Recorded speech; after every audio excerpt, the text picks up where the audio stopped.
When a man reaches 84 years old, the world begins to treat his words differently. Every memory starts to sound like a confession.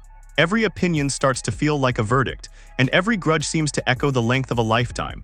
Bob Dylan, the wandering poet of the American century, is no stranger to grudges. The man who shaped modern songwriting did not do so through kindness or compliance. He carved his legacy through sharp corners, sudden left turns, and a refusal to bow to anyone's expectations.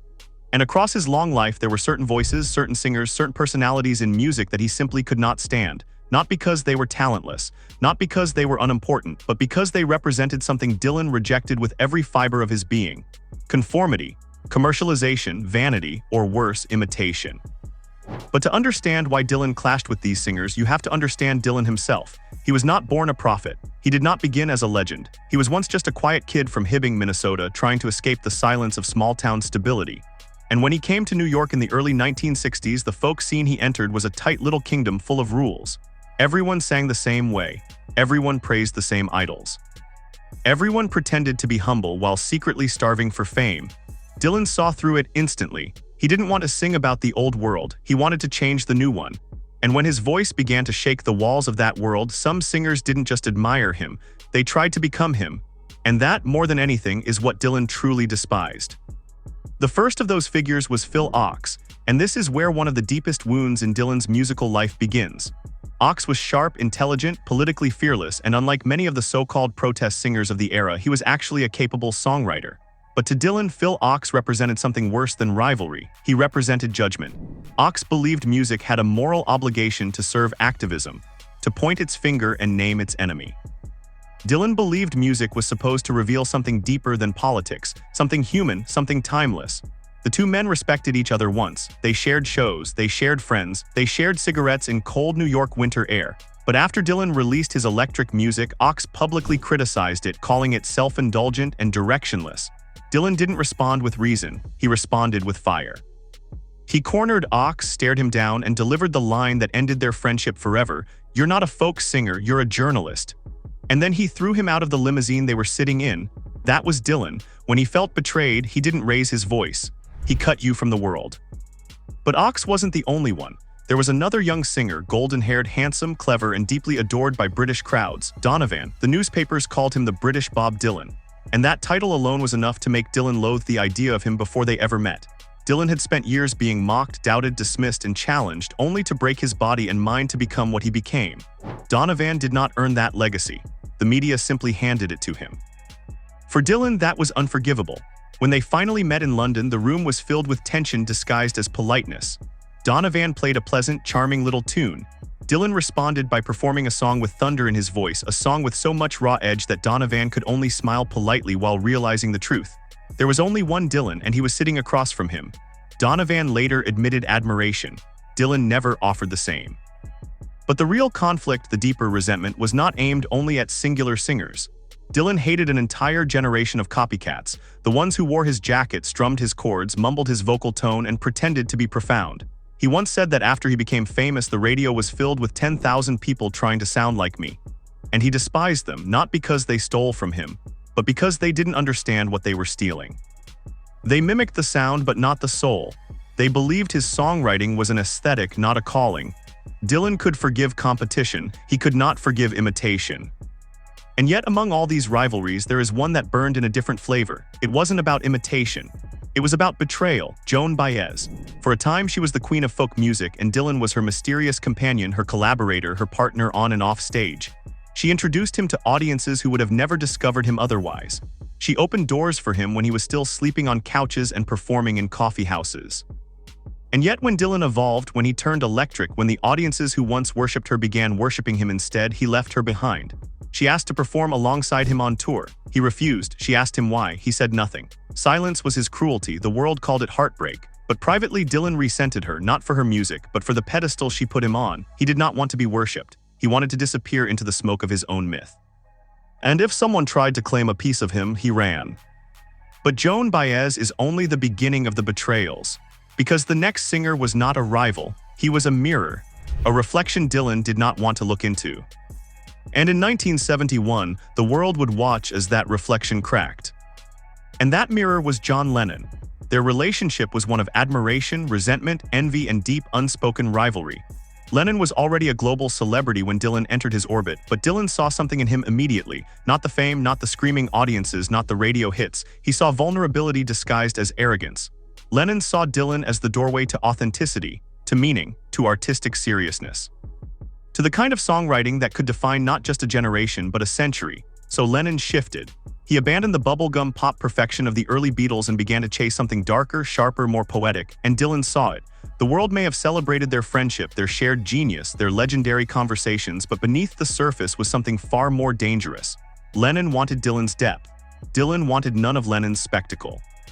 Lennon needed an identity beyond fame. Dylan wanted freedom from his. The two men circled each other like twin planets, each convinced the other held the secret. But Lennon at times mocked Dylan's mysticism. Dylan at times mocked Lennon's need for validation, and then came the moment where it all snapped. Lennon's song Serve Yourself was a direct parody of Dylan's spiritual era, mocking Dylan's search for salvation. Dylan heard it, and he never forgot. The two remained tied in history, but Dylan had already made up his mind. Lennon was brilliant, yes, but he was still performing for the crowd. And Dylan hated performers who needed applause. That was his dividing line. He did not hate Lennon as a man, he hated what Lennon represented, the artist who stares into his audience instead of himself. But the story does not stop there, because the greatest wounds are not carved by rivals. They come from those who believed they understood you. Joni Mitchell is a name that sparks fire when spoken alongside Dylan's. She once admired him deeply, studying his phrasing, his lyrical freedom, his ability to bend language into smoke. But admiration turned to friction, and friction turned to open disdain. Mitchell accused Dylan of being a fraud. She said his voice was artificial. She said his identity was constructed. She claimed he wore masks while she sang the truth. And Dylan, for his part, dismissed her in silence. His silence was more brutal than any insult. Mitchell wanted acknowledgement. Dylan refused her existence. And when she finally confronted him, publicly criticizing him in interviews and documentaries, Dylan did the one thing that always reveals who he really is. He laughed. That quiet laugh that says, "You never knew me to begin with." But the conflict cut deeper than ego. Mitchell was one of the few artists who understood the cost of emotional exposure. And she believed Dylan hid behind riddles. Dylan believed she mistook vulnerability for confession. Two artists who opened their chests in opposite ways could never coexist peacefully. There are rivalries built on hate, and there are rivalries built on misunderstanding. This one was the latter. And yet for Dylan, the feeling hardened into something colder. Then came the commercialization of his legacy, and Dylan's anger sharpened. The folk revival had grown into an industry. Songwriters were now packaged, photographed, branded, sold, and some singers embraced it warmly. Peter, Paul, and Mary were among them. They took Dylan's early songs and smoothed them down for radio audiences. They sanded the rough edges. They turned war and grief and longing into something pleasant, something sweet, something singable. Their version of Blowin' in the Wind became a hit before Dylan's did, and the world sang their tone, not his truth. Dylan never publicly exploded about it, but in his silence there was a clear message. They took his fire and turned it into candlelight, and nothing offended him more than seeing something raw turn safe. But the real fury was reserved for the ones the media called the new Dylan. The world tried to replace him while he was still breathing. They crowned Stephen Stills. They crowned Loudon Wainwright. They crowned Arlo Guthrie. They crowned every skinny young man with a guitar and a notebook. And Dylan saw it all like watching his reflection shatter into 1,000 cheaper mirrors. He did not hate those men individually. He hated the idea that the world believed his voice could be duplicated. He believed songwriting was not craft, it was vision, and vision could not be cloned. Then there was the one singer who represented the one thing Dylan despised more than imitation or betrayal or commercialization. Fame without depth, showmanship without substance, performance as identity. David Bowie entered Dylan's world not as a rival in style but as a rival in symbolism. Bowie was theatrical, flamboyant, glamorized, artificial by intention. Dylan believed music should reveal the soul. Bowie believed music should reinvent it. Bowie called Dylan a cowboy minstrel. Dylan responded by mocking Bowie's masks and personas. Bowie was the future. Dylan was the myth. They were never supposed to get along. Bowie did not need truth to make art.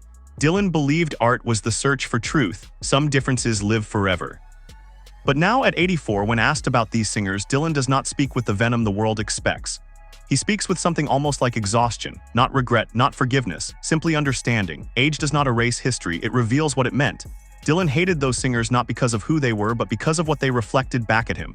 Fear, vulnerability, exposure, the price of being understood, and the even greater price of being imitated. The truth is this: Dylan never hated voices. He hated shadows, echoes, replicas. He hated being seen too clearly, and every singer who got close paid the price. But the final and most surprising name of all, the seventh, is the one no one expects. Because it was not a rival, not a copy, not a movement. It was someone who once believed Dylan was a god, and whose fall from grace would scorch both of them forever. The seventh name was never supposed to be spoken, because this one wasn't a rival Dylan dismissed. It wasn't a copycat he resented. It wasn't an industry singer who softened his edges or weaponized his legend. This was someone who once saw Dylan as the guiding star of the music world, someone who believed he was the voice of truth, someone who believed he was the one artist who could not be bent, sold, diluted, or compromised, and that belief would break her. Sinead O'Connor did not enter the world quietly. She was born into a storm and carried that storm with her. When she sang, her voice did not just reach the ear, it tore something open inside the listener. She did not sing to entertain, she sang to survive. She sang to prove that truth could exist in a world built on lies. And in Dylan, she believed she had found the kindred fire, the artist who refused to kneel, the man who had been booed, condemned, chased, mocked, and yet never surrendered. She believed Dylan was the proof that music could stay pure. And then the world shattered around her. It happened on that night in 1992 at Madison Square Garden, the night meant to be a celebration of Bob Dylan's legacy, a gathering of legends honoring the man whose pen had rewritten the heart of American music. Sinead walked onto that stage already drowning in controversy, her performance on Saturday Night Live having sparked outrage across the globe. She tore a photograph of the Pope on television, revealing to the world not rebellion but trauma. Pain that had no outlet except explosion. She stepped onto the stage expecting at least one place on earth would understand the kind of truth that isn't pretty. But instead, she was met with a wall of hostile screams. Boos that swallowed the room. The audience did not want a truth-teller that night. They wanted a monument. A museum version of rebellion, clean, controlled, celebrated, not the real thing. Some people claim Dylan should have stood up for her. Some claim he should have calmed the crowd, shielded her, spoken her name like a shield. But Dylan did what he always did. He watched. He let the chaos unfold. He let her drown. He sang his song, and he left her to face the fire alone. It was on that night that Sinead saw something in Dylan break inside her. The hero she had worshipped suddenly looked like just another statue standing silently atop a pedestal while the world tore apart the people who believed in him. She reevaluated him, not as a god, not as a prophet, not as a revolutionary, but as a man. A man who guarded his myth more carefully than his disciples. A man who could endure the world's hatred when it was directed at him, but remained silent when it turned toward someone else. And she saw what happens when a prophet lives too long. The world turns them into a ghost of their own myth. Their hatred was not loud, it was a quiet fracture. A disappointment so sharp it left both of them bleeding.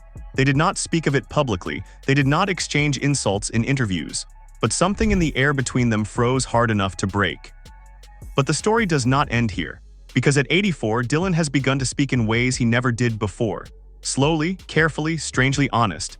And in those moments when the shield slips for just a breath, something extraordinary emerges, not hatred, not regret, but something like sorrow. Because the great tragedy of being Bob Dylan is realizing that every singer he hated was simply a different version of himself. And now the world watches as the oldest poet of our time walks into the last chapters of his life, carrying 7 shadows behind him, each one whispering a name he tried to outrun. The question is not who he hated. The question is why he had to. And that answer leads to the moment when Dylan disappeared from the world entirely, only to return sounding like a ghost of the man he once was.